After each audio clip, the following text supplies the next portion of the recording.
Paix et joie, les sentinelles. Je vous salue avec le salut, la salutation franciscaine de François d'Assise, parce que je suis franciscain, ça se voit, je crois. Je vous salue ainsi parce que vous êtes mes sœurs. Alors c'est bizarre en même temps parce que vous êtes sentinelles de la Sainte Famille, et donc je me sens aussi un petit peu comme Saint Joseph. Mais si je me sens comme Saint Joseph, je vous sens aussi et je vous perçois comme Marie.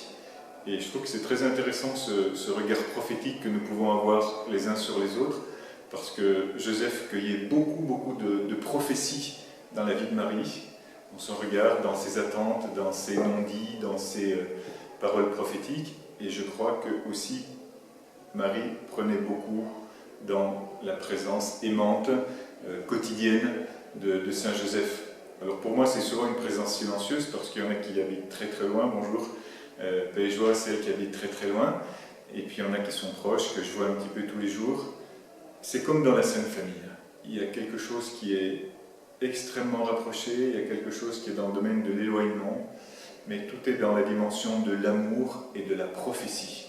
Alors c'est ça que je voudrais vraiment vous dire, sentinelles de la Sainte Famille, c'est que vous êtes des prophétesses, vous êtes des prophétesses. C'est-à-dire que vous portez en vous une prophétie qui vous dépasse.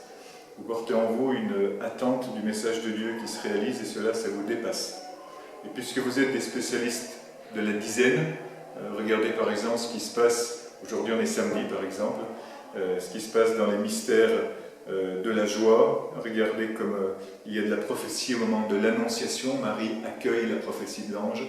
Regardez comme il y a de la prophétie au moment de la visitation, lorsque ces deux femmes se rencontrent et comme deux silex font jaillir une prophétie. Regardez comme il y a une prophétie dans la naissance de Jésus, lorsque les anges prophétisent « Gloire à Dieu au plus haut des cieux ». Regardez comme il y a une prophétie au moment de la présentation de Jésus au temple, lorsque Anne se met à prophétiser en même temps que Siméon. Regardez comme il y a une prophétie lorsque la Sainte Famille se recompose, se réunit au moment du moment où Jésus est retrouvé dans le temple, et lorsque Jésus dit « Je dois être dans la maison de mon Père ». Et c'est ça que vous portez, sentinelle. Vous portez en vous une prophétie qui vous dépasse et que vous explicitez avec ce moyen tout simple qui est ce moyen de la dizaine. Et je vous encourage vraiment à continuer, parce que je me rends compte pour moi aussi comme c'est un soutien. Lorsque mes sœurs les plus proches ici physiquement vivent une difficulté, je les perçois aussi. Nous accompagnons vraiment dans cette prière. Je sais dans ma vie de prêtre la puissance du rosaire. Vous priez pour les vocations, pour l'évangélisation, pour les familles.